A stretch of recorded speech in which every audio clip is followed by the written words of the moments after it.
Hello Internet, welcome to my channel. My name is Diana. Today is day 368 of my HRT and day 338 since I started estrogen. So this is going to be a special video because it's my 1-year review. It'll be my 1-year review of HRT and 1-year review of my transition and a whole bunch of stuff. So let's get to it. So let's start with some reviews of the physical changes, I guess, from today and 1 year ago when I started.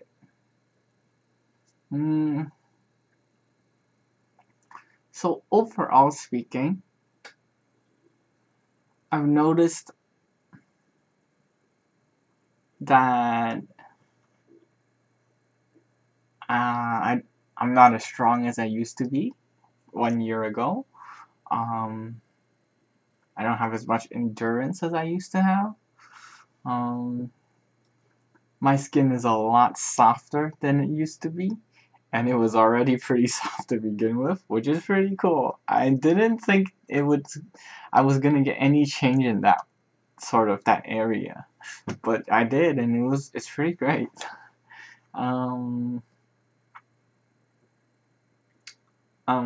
Definitely happy with some of the boob growth I'm getting. I mean,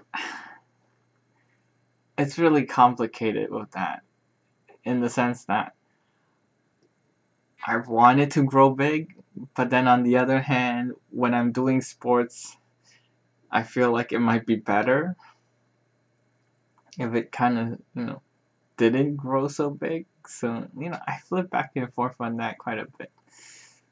But overall, I'm happy with where I'm at right now. In case people were wondering, right now I'm not. Well, I am. I'm wearing a padded bra. It's pretty heavily padded, but yeah, I have stuff there, which is pretty great. Pretty great. Oh, just a little bit of a heads up. There's gonna be some really uncomfortable topics coming up. It's gonna be really uncomfortable for some people to hear, and if you're not prepared for it mentally, if you're not ready to listen to some of this stuff, you might want to tune out. Anyways, what else? I've always had like really slow hair growth, like on my legs, but I think it's actually gotten even slower, which is pretty cool compared to 1 year ago. Of course, I started my laser hair removal about a year ago.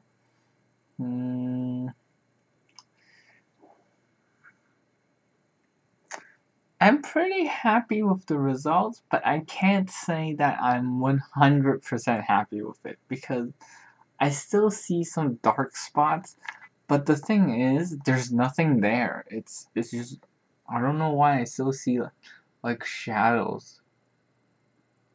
It's so confusing for me. Anyways,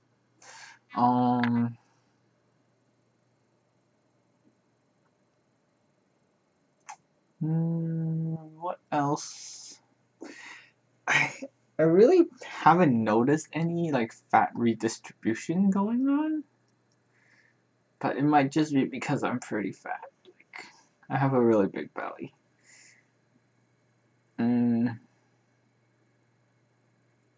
What else? Softer skin. I can't say that I've noticed too much of like mood swings and stuff like that. For a while, when I first switched to switched my T blocker, I did notice some, but it kind of quickly disappeared, in the sense that I don't notice it anymore. And maybe there is a thing here, which is that just because I don't notice it, it doesn't mean that it's not happening. So there's also that. It might also just be happening and I don't notice it. So, but overall, I don't see it. Mood swings, that is. Medically speaking, physically speaking,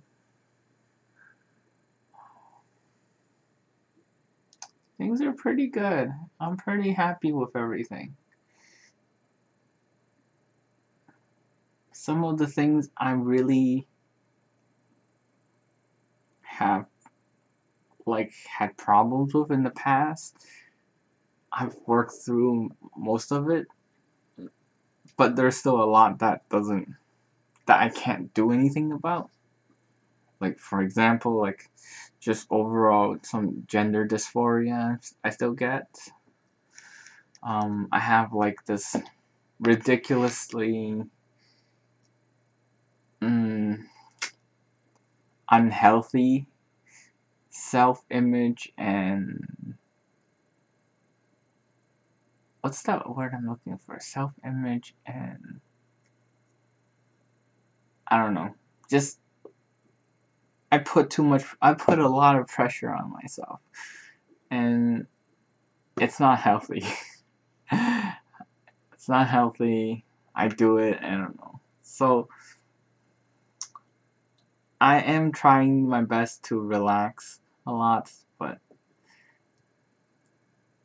to go easy on myself. That's basically my point. I am trying to go easy on myself a lot more than I used to, but some of these things are just like kind of ingrained in me, and it's difficult to remove.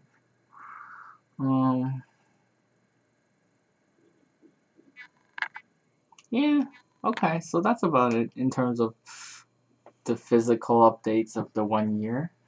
Um,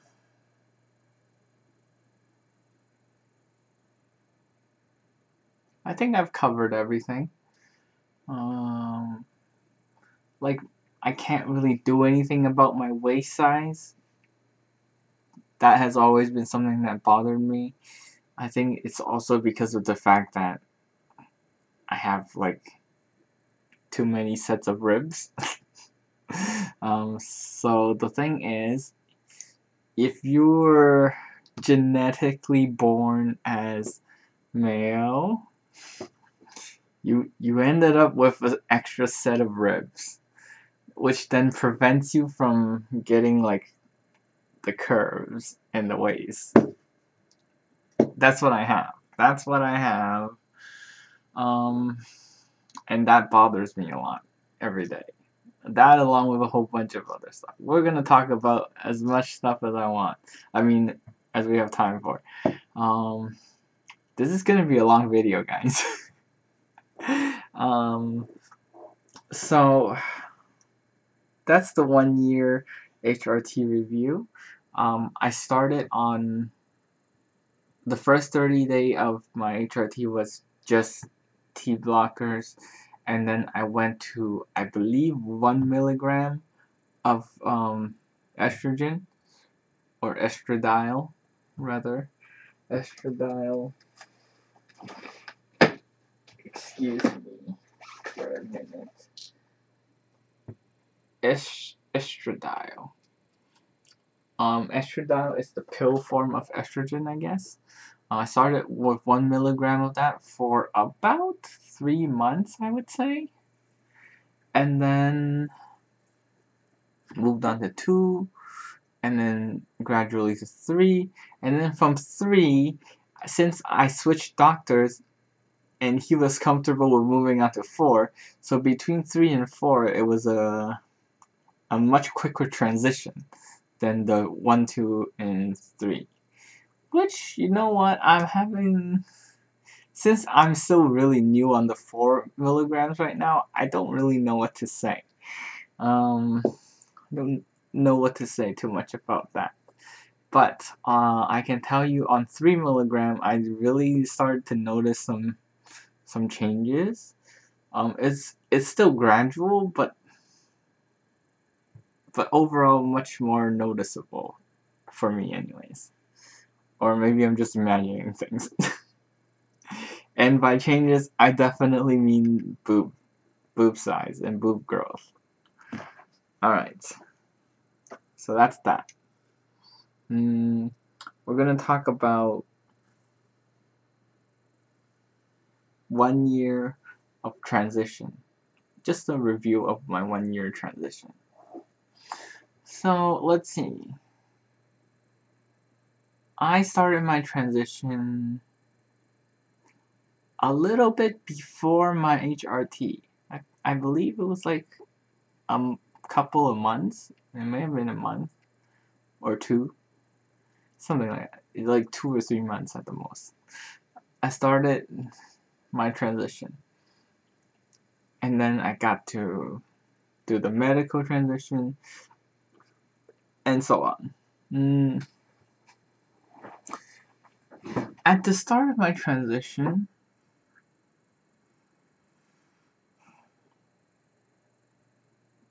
everything was really new to me.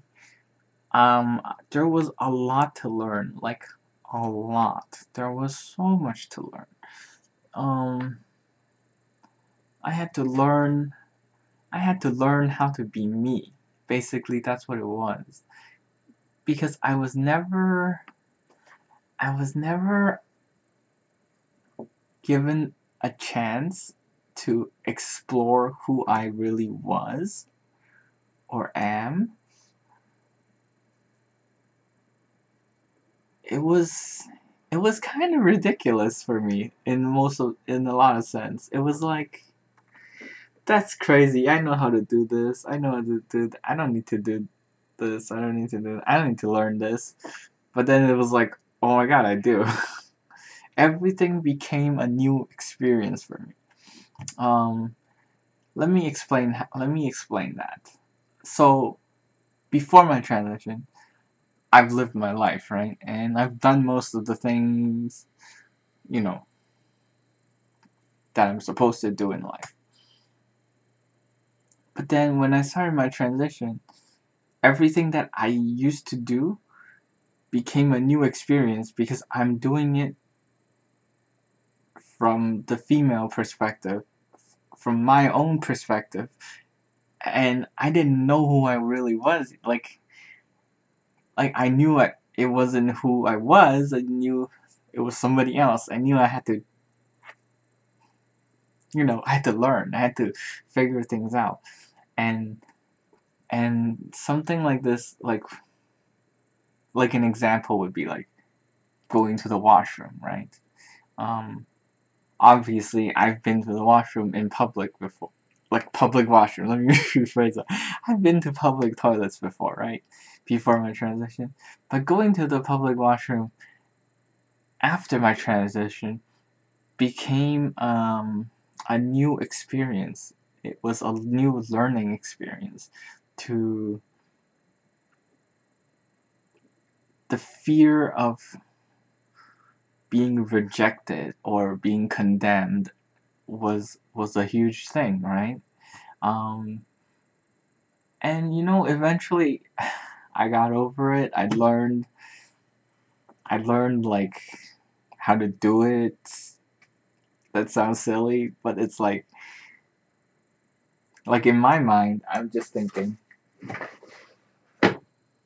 look, I gotta go to the washroom. It doesn't really matter what other people think. I'm just gonna go in, do my business, and get out, right? Like, I don't have to talk to anybody. It's weird. It's in the washroom. Why would you want to talk to anybody anyways, right? So, gradually, I learned to be okay with it. Another example would be like, I don't know, buying food outside, right? Now, I've also done that before, but then buying food, involves interacting with other people. And that became a new experience for me. I it was always this constant fear of, okay, do they know? Are they clocking me right now? Like, when I speak, are they clocking me? If I don't speak, how do I order food? Like, how do I buy this? How do I buy, right? Mm, so I got over that. I got over the washroom thing. I got over like shopping. That was a big deal for me as well. Shopping, like before my transition, I never really shopped for anything. I didn't shop for clothes, so for me, shopping was a doubly new experience. Like, it's a little bit over exaggerated in the sense that I never shopped before, because I did, but it was very rare. It was like a once a year kind of thing, and I would do it like I would buy like one thing once a year. It was I did not enjoy shopping in any way possible back then. But after my transition, I obviously had some problems. I couldn't wear the clothes that I had, and I didn't want to wear them. So I had to I had to go buy some, right? And I remember my first time going to shop for girl clothes, and it was such a terrifying experience for me. I remember thinking, I must be breaking out in cold sweat all over my face, and my armpits must be swampy, and I'm like terrified, like my hands are soaked. It's like, I'm like, is everybody in the store looking at me? Like, should I be like, I was scared to touch the clothes. That's what it was. It was a terrifying experience for me. Learning how to shop by myself for the first time was a terrifying experience. I'm glad I got over that. I'm glad I eventually got over that. Um, I started with going to the thrift store to buy a little bit of clothes, like one or two pieces of clothing here, and then leaving, going home, and coming back and doing it again another day, so gradually I got to a like gradually, very gradually, I got to a point where I was comfortable with shopping for clothes for myself, because like it was difficult, right? If I'm transitioning and I didn't have enough clothes to wear and I was wearing the same thing every day, that's really weird, right? And that's kind of gross. So it was a rough transition at the start. And all of this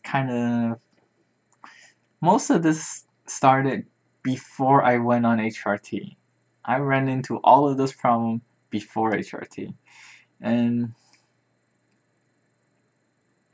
man, like there was so much pressure. Like I put so much pressure on myself.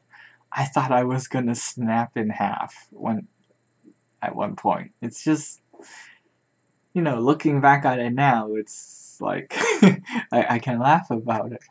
But man, being in that position at that point, in that moment in time, it was unreal. It was unreal. So I eventually got over that, and then I had to learn to like shop for underwears and bras and all of that, and it was a new experience. It was a lot of new experience. Um, I made some friends, and they helped me up a little bit with that. Um, that was kind of cool. um, yeah. Yeah, these are definitely things that I used to have a lot of trouble with. And, from here, right now, I can tell you I love shopping. I do. I love to shop. I love shopping, and I feel silly for having, like, put so much pressure on myself before. But you know what? It's understandable. I want to say it's understandable if other people feel it too, and I understand it. Having, like, lived my life a lie for so long, with the fear, like, this unspoken buildup of fear inside myself, this fear of everything, it was just, it's, I think it's only natural to have, that I ended up putting so much pressure on myself. There was no other way. I don't think there was any other way. It was That was the reason why I couldn't be myself. It was because of all of those unspoken fears and societal norms, right? So eventually, I did things like one step at a time, learned with clothes, and then it was like shoes and like underwear, and then it was like, and then I started like doing my nails, like manicures, pedicures, um, and then I did the laser hair removals. I sort of wish I had started earlier, just because it was really awkward going into the laser hair removal places while I'm in transition, like with a mug, right? And while I'm dressed as female, I'm going in and got like a mug. That's just really weird, right? But if I had started the laser before my transition, then I would have went in with a mug and it wouldn't have been so weird. I don't know. So that's some hindsight right there for you. A little bit of a hindsight.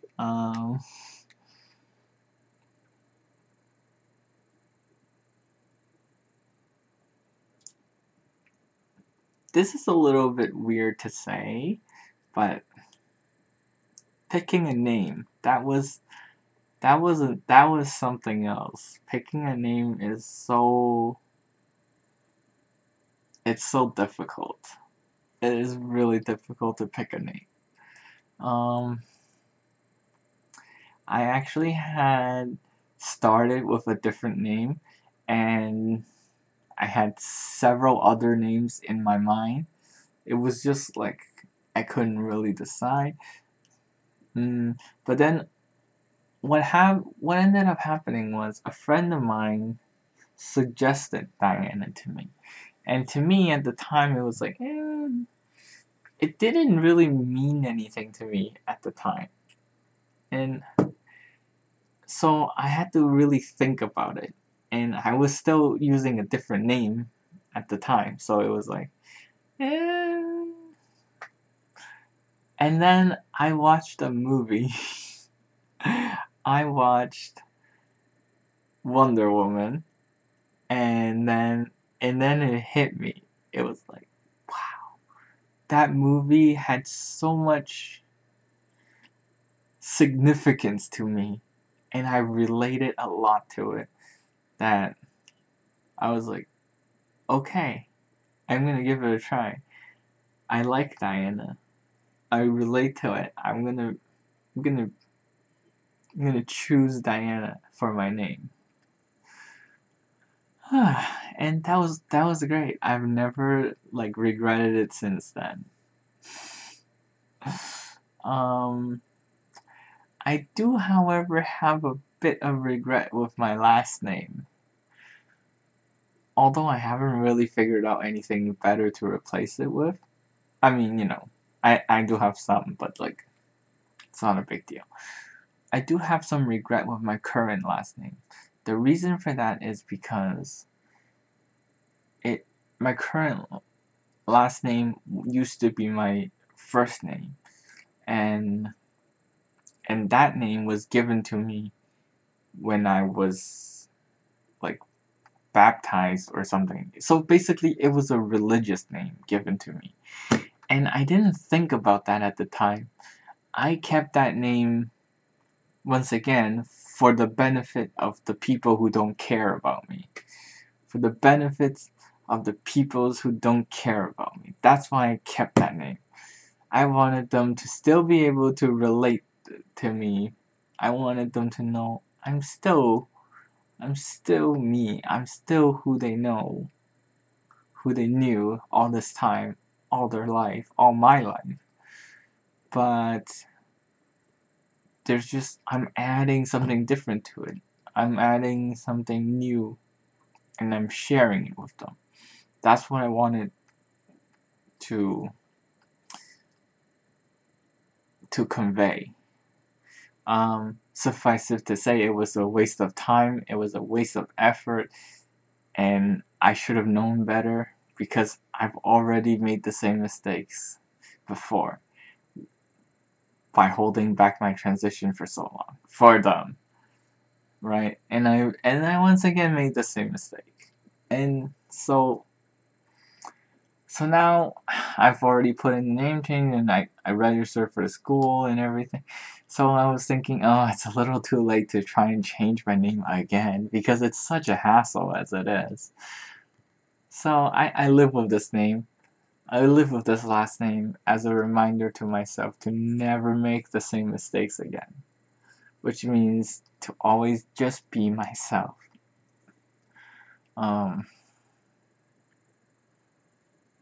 I can deal with it. I can deal with it. I can deal with that. So,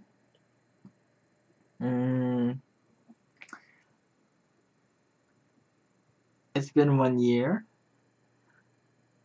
and I can tell you honestly that every day I think about the surgery, the bottom surgery, that is. And it's not ideal. It's not ideal in the sense that I'm not getting the surgery that I want, but given the option of having the standard surgery versus not having it at all, it is still way better to have the surgery. So I'm pretty firm on that. I'm pretty firm on having the surgery. I've had some really weird dreams of it. And I don't want to say that I'm scared, but there is an element of fear to the surgery. It is mostly just the fact that it's a surgery, I think. And the biggest fear that I have is the recovery. It's like, how will I recover? Will there be scars? Like, are there gonna be complications? Like, that sort of things. I want the surgery to go perfectly, but I fear it might not. That's my fear for surgery. And those are my thoughts on it. I definitely want it, and I am scared of the recovery process, mostly because I don't want to say I'll be doing it alone, because I do have some really good friends that are gonna be there for me, but like, my family won't be there, like my mom, my cousins, none of these people are gonna be there for me. People that I've known my whole life. people that you could say I've depended on, right? To a certain extent. I've depended on their feedback, their knowledge, their help. I've depended on them. They're not going to be there. And it is a little bit spooky.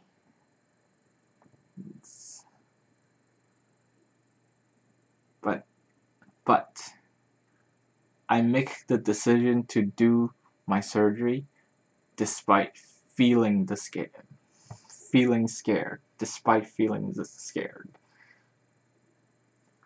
I just, like, I can't live with myself if I don't do the surgery. So that's that.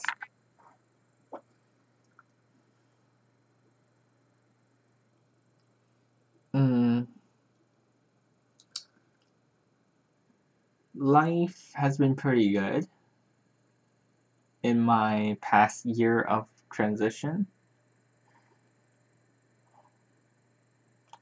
There are things that happen where I'm uncomfortable with still in everyday life. Definitely not as much as, like, it used to be, but being misgendered is a big issue for me still. I'm still really uncomfortable if I get misgendered. An example is when I talk on the phone. If I ever have to talk on the phone,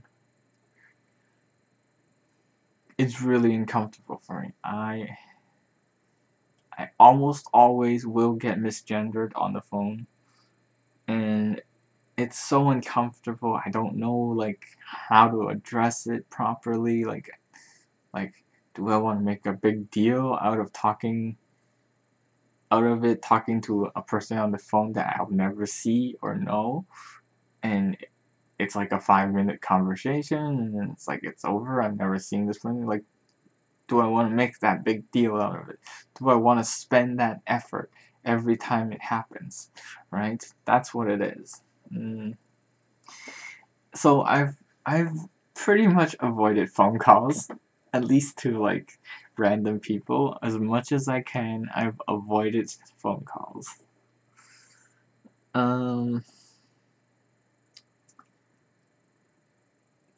There is another aspect of my life where I could possibly get misgendered, which is when I play badminton.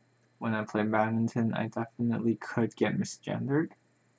I feel very dysphoric if I look in the mirror when I'm playing badminton, just because, like, I end up, like, with really, I don't know why, it's just when I play badminton, I feel like I'm really bulky and, like, masculine and stuff. It's just, it triggers me a lot when I'm playing. I still love the game. That's why I do it. That's why I play it despite those feelings. But I don't think I've gotten misgendered yet, but I think people clock me a lot more when I'm playing badminton. And I mean, like, a lot more.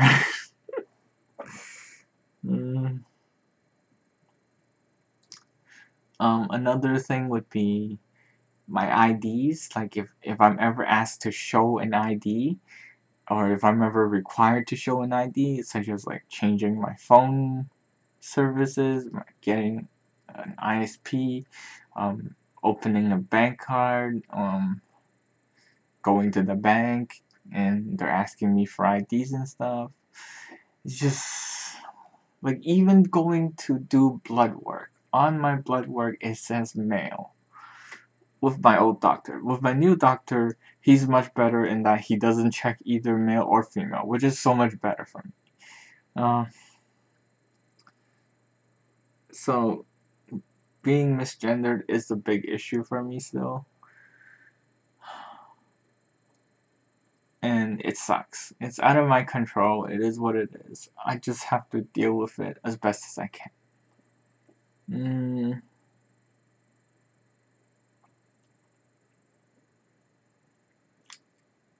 So, I kind of promised something that I was going to tell you guys on this 100th video.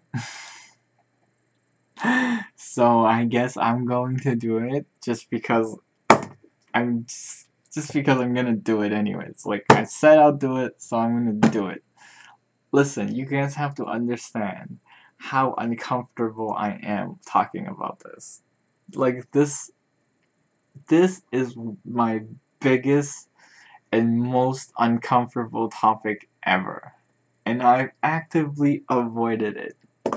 Like anyways, so here we go. Let's talk about it.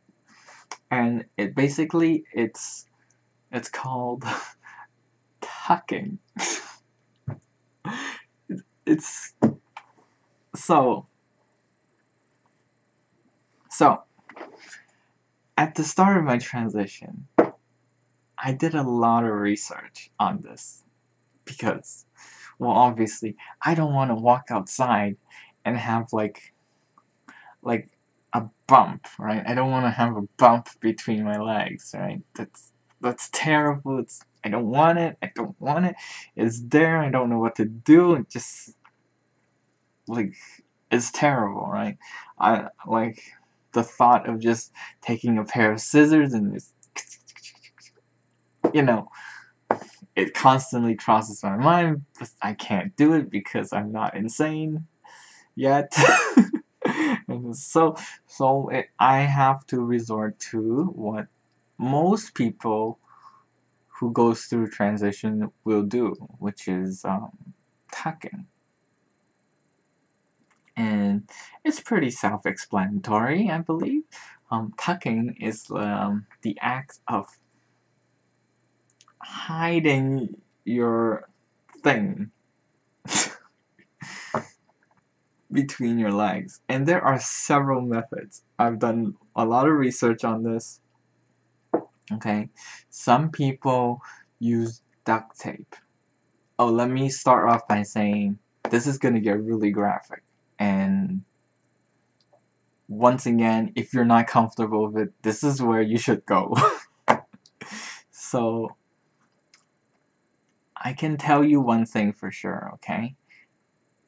Any form of tucking is gonna be uncomfortable, it's gonna be painful, it just sucks. There's no good way of tucking. That's what it is. There's no good way of tucking. We're stuck with this thing until we get rid of it. So I've done some research on it. Some people use duct tape, and that's terrible, and it's painful. Like it's not something you can do every day because every time that duct tape comes off, you're losing a layer of skin, right? And it's ow. It's a painful thing. I can tell you that for sure. Okay. The results are pretty good if you do it right. Pretty good if you do it right. There is another way, and it's called, I believe it's called a calf. What happens is, let me draw a diagram for you guys. What happens is, get over here. What happens is they take like something elasticy, rubbery, in the string form. Okay, so it's like this. Usually from like, I don't know, just like a strap of something. Like it could be something like the elastic band of a pair of underwear or something. And then what you do is you take like let's say you had a sock, right? Like a sock looks like that. You kind of trim off the bottom, so you end up with just like a tube, the tube part of the sock. Oh, I wish I had prepared better. So you end up with like the tube part of the sock, right?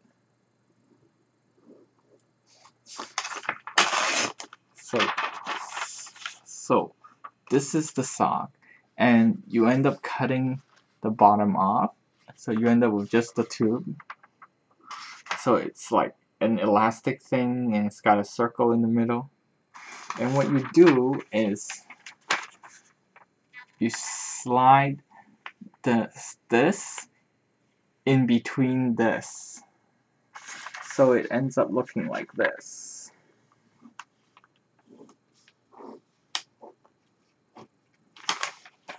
Something like this. And what happens is you put your legs between here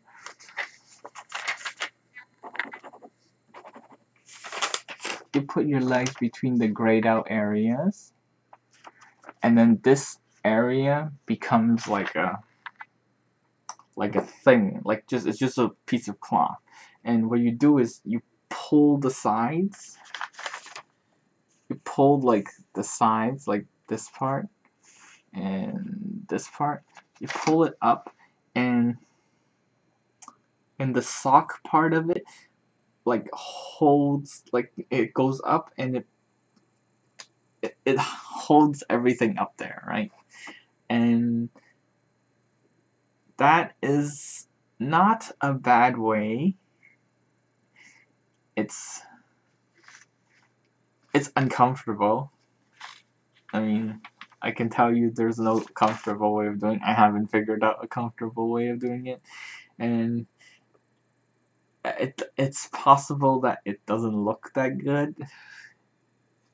In the sense that if something sticks out at the side, if you end up having to pull really high and tight.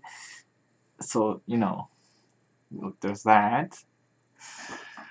And yeah, so that's just that. Anyways,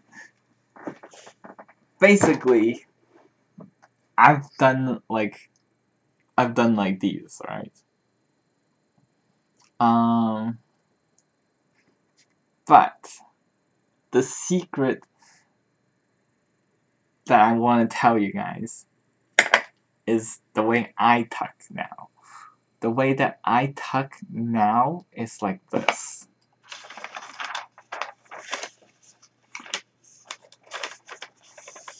Oh yeah.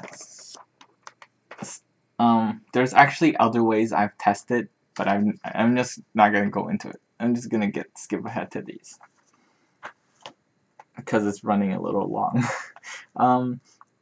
The way I do it is like this.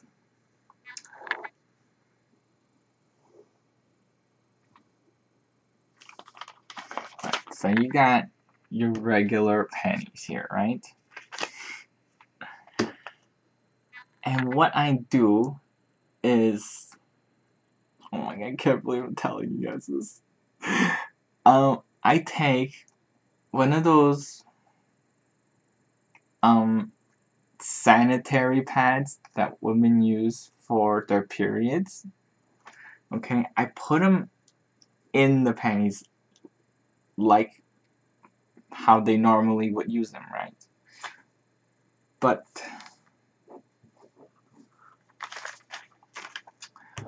then what I do after is like this. Because the pad is there, the front of it will provide like a grip to hold your junk. like this is the pad, right? Let's pretend this is the pad and the panties are out here, okay? And this is their junk, and the pad goes on and it provides like a grip so it doesn't slide. And then I pull the back side of the pad all the way like really high into my butt. So it's kind of like giving yourself a wedgie. So what happens is the pad, you pull it all the way between your butt, and since the front is like kind of, it's not like, it has grip, that's what it is. Like the grip holds the front bit, and as you pull it back, it tucks everything inside. That's what it is. And that is the simplest way for me to tuck right now. And that's how I do it. As far as I know, as far as I can tell, as far as I understand, nobody does it like that. I might be wrong, obviously. It's a big world out there. And that's the secret to how I tuck. I'm actually quite happy with the result of it when I do tuck like that, but I have to tell you, it is uncomfortable. Like, it still hurts, and it's still, like, you don't know what you're doing, and it hurts. It hurts. I wonder if I have some pictures I can show you that I can.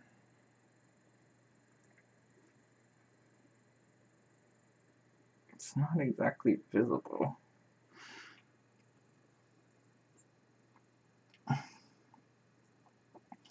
Well, if you go on my Instagram, you're most likely gonna find a lot of examples of this, because I only take pictures on Instagram when I tuck, because it's like, you know, it's a thing. It's a thing. I don't want people to see it, right?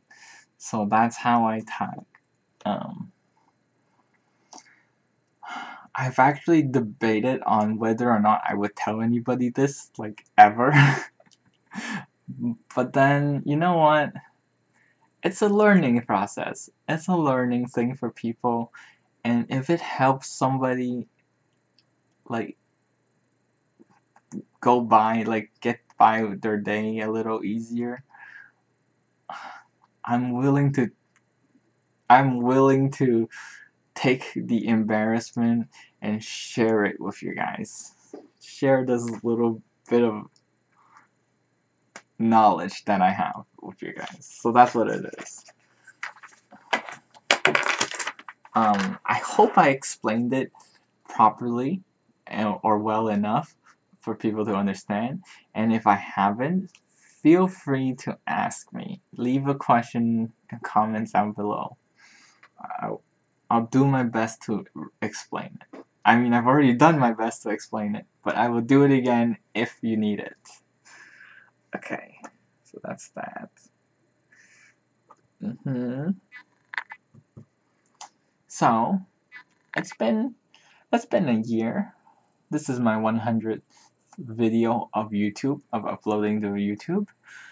My thoughts on this video diary so far it's been a mixed feeling. It's definitely a mixed bag. One is that I love that I post videos and people are watching it. I love that. But another thing is I don't it takes up a lot of my free time. Let me put it that way. I don't want to say a lot, but it does take up my free time. And I'm okay with it, right? I'm okay with doing it. It's just, damn, I could really use some free time. Like, for example, right now it's 3:30 a.m. I'm doing this at 3:30 in the morning. I shouldn't be, but I am. I got class tomorrow. I got a full day of class. I got practice and training and everything. Gonna be exhausted. Doesn't matter. I'm doing it before I go to sleep, because that's how I always do it. So just, I don't know, my thoughts on 1 year of YouTube is, it's been fun. I think it's been a really fun project for myself. Sometimes I feel like I'm just rambling and I don't know what I'm saying, or I don't have anything interesting to say. But then I look at it like it's my diary. I don't have to be like, a stand-up comedian every day, right? I don't have to be a teacher every day. This is my diary. It's just a little bit of an update every week. And every time I post an entry, I'm just sharing a little bit about how I feel that day, things that are happening, things that I learned, just things that, how I'm feeling, just a little bit of stuff like that. I think it's been pretty good for me. It's been very therapeutical is the word I'm looking for. It's been very therapeutical for me. Although some days, like when I post a video like this, and I talk about embarrassing things, I know like sometimes my family watches this, which is like, oh crap. My friends watches it, and it's like, okay, I'm okay with that.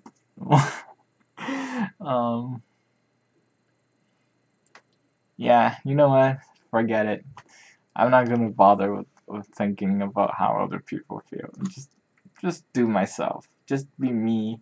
Do my thing. That's all. 1 year review of YouTube has been pretty good overall. It's therapeutical.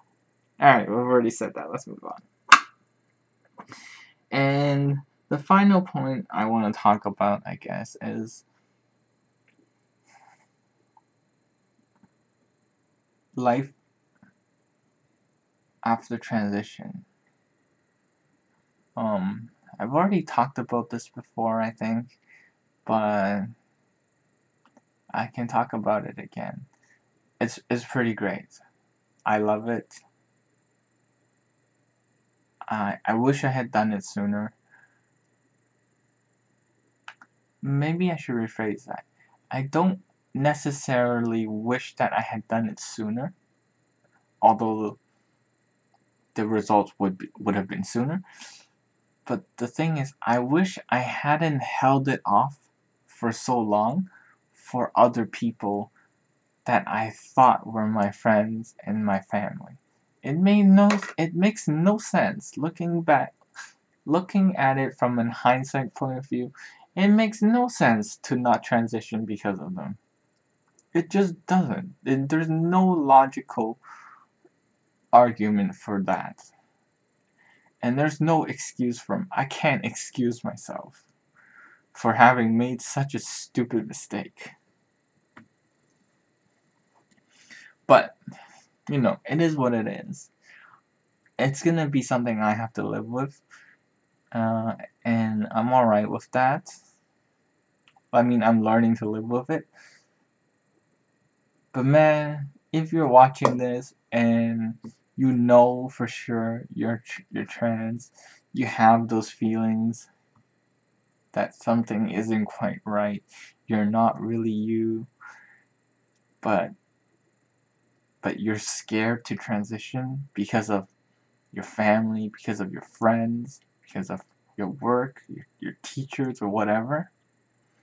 If you're scared of transitioning because of those things, don't be. Don't be. It's not logical. Think about it from a logical point of view. They're not worth your time. They really aren't.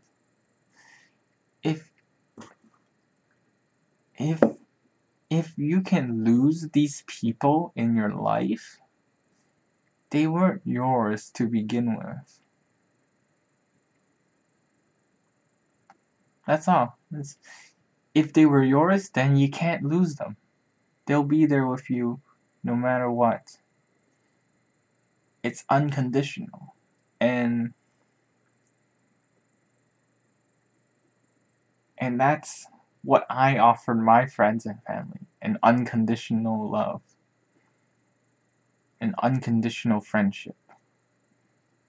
But it was not reciprocated in any sort of way from them for me. And it took me a long time to learn that. It took me a long time to learn that. And if there's one thing I hope to teach you guys or show you guys or help you with, and it would be just that. Don't be who you think they want you to be, and just be yourself. And you be okay with that. Be okay with that. That's all. That's all. 'Cause from where I'm standing now, I feel really silly having wasted so much time in my life for people who weren't worth it. Don't make that mistake. Okay, that's it. It's been a 55-minute video. That's a long one. Thank you for watching. If you're still here, please subscribe to my channel. If you wanna follow my social medias, link will be in the description. If you like my video, hit the like button. If you have any questions for me regarding transition, regarding any topic I've mentioned earlier, or just any random question, write down a comment down below. I will read it and I'll let you know. I'll get back to you. I'll do my best to answer it. And that's it. Have a good night, peoples. Have a good night. I will see you all on Thursday, and have a lovely week.